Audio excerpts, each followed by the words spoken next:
ایک شخص حضرت ابراہیم بن ادہم رحمۃ اللہ علیہ کے پاس آیا اور کہنے لگا کوئی ایسا طریقہ مجھے بتائیں کہ جس سے میں برے کام بھی کرتا رہوں اور اللہ تعالیٰ میری پکڑ بھی نہ کرے، یعنی میں گناہ، میرا دل کرتا ہے کہ میں گناہ کرتا جاؤں لیکن میری جو ہے نا پکڑ نہ ہو قیامت کے دن۔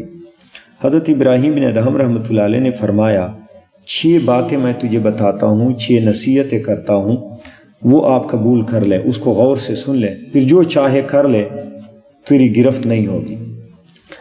اس نے کہا بتائیں، تو آپ رحمۃ اللہ علیہ نے فرمایا کہ پہلی بات یہ ہے کہ جب تو کوئی گناہ کرے تو اللہ تعالیٰ کا رزق مت کھایا کر۔ اس نے کہا یہ تو بڑی مشکل ہے، رازق تو اللہ ہی ہے، تو پھر میں کہاں سے کھاؤں گا؟ تو آپ نے فرمایا رزق اللہ تعالیٰ کا آپ نے کھانا اور نافرمانی اس کی کرنی۔ وہ خاموش ہو گیا۔ پھر آپ نے فرمایا اگر تیرا دل چاہے کہ میں گناہ کروں تو خدا تعالیٰ کی زمین سے نکل کر کسی اور جگہ گناہ کیا کر۔ اس نے کہا خدا کی زمین سے نکل کے میں کدھر جا سکتا ہوں؟ کوئی ہوا میں اڑ سکتا ہوں؟ کہاں جاؤں گا؟ زمین پہ ہی تو رہنا ہے۔ تو آپ نے فرمایا بہت بری بات ہے، شرم نہیں آتی؟ گناہ بھی کرنا ہے اور اس کی جو ہے نا گھر میں اس کی زمین پہ رہتے ہوئے، یہ تو اس کی بغاوت ہے۔ وہ خاموش ہو گئے۔ پھر آپ نے فرمایا اگر تیرا دل کرتا ہے نا کہ گناہ کرو تو پھر گناہ ایسی جگہ کیا کر جہاں اللہ تعالیٰ تجھے نہ دیکھے۔ انہوں نے کہا یہ تو بڑی مشکل ہے، خدا تعالیٰ تو رات کے اندھیروں میں بھی دیکھتا ہے، کوئی ایسی جگہ ہے ہی نہیں جہاں وہ نہ دیکھتا ہو۔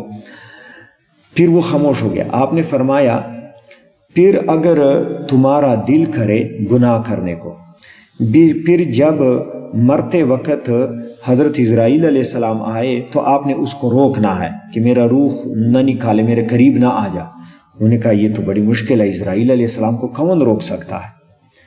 پھر آپ نے فرمایا اگر تیرا دل کرے نا کہ میں گناہ کروں تو پھر جب تجھے قبر میں رکھ دیا جائے گا تو فرشتے آئیں گے منکر نکیر اور وہ تم سے سوال کریں گے اور اس کے ہاتھوں میں ہتھوڑے ہوں گے، تو اس کو کہنا نکل جاؤ میرے قبر سے، کس نے تمہیں جو نا آنے کی اجازت دی؟ کیسے تم آ گئے؟ تو انہوں نے کہا منکر نکیر کو کون نکال سکتا ہے؟ پھر آپ نے فرمایا کہ اگر تمہارا دل کرے کہ میں گناہ کروں تو پھر آپ اس طرح کرے قیامت کے دن جب اللہ تعالیٰ تمہیں اعمال نامہ بائیں ہاتھ میں دے گا، الٹے ہاتھ میں، اور تجھے حکم دے گا کہ جا دوزخ میں تو نے گناہ کیے، تو وہ اعمال نامہ پھینک دے کہ میں نے جنت میں جانا۔ تو اس نے کہا خدا کا حکم کون جو ہے نا رد کر سکتا ہے؟ پھر آپ نے فرمایا غور کرے، تجھے حیا نہیں آتی، شرم نہیں آتی؟ خدا کا رزق کھاتے ہوئے، خدا کی زمین پہ رہتے ہوئے خدا کے سامنے گناہ کر رہا ہے، اور پھر یہ بھی تجھ میں طاقت نہیں ہے کہ تو منکر نکیر کو روکے، ملک الموت کو روکے، اور جو ہے نا اعمال نامہ جو ہے نا تو روک دے، سارا کچھ پھینک دے کہ میں نے جنت میں جانا ہے۔ خدا کا مقابلہ بھی نہیں کر سکتا، خدا سے بھاگ بھی نہیں سکتا، تو گناہ کس بات پہ کر رہا ہے؟ یہ تو خدا تعالیٰ کے قہر کو تو دعوت دے رہا ہے۔ تو وہ بندہ رونے لگ گیا اور آپ کے قدموں میں گر گیا اور سچے دل سے جو ہے نا تائب ہو گیا۔ تو دیکھیں اس واقعے میں ہمارے لیے نصیحت ہے کہ اللہ تعالیٰ کے ہم پر کتنے احسانات ہیں، تو ہم کھاتے کس کے ہیں، گاتے کس کے ہیں؟